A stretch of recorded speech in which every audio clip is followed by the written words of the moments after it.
In this tutorial, I'll show you how to split full names and sort by last name in Google Sheets using a simple and practical method.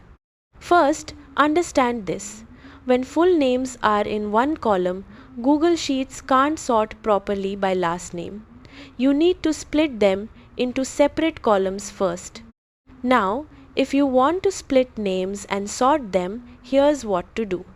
Select the column that contains the full names. Go to the Data menu at the top, then click on Split Text to Columns.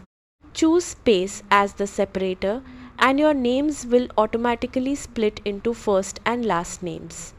Now you'll see the last names in a separate column. Next, select your entire data range so everything stays aligned.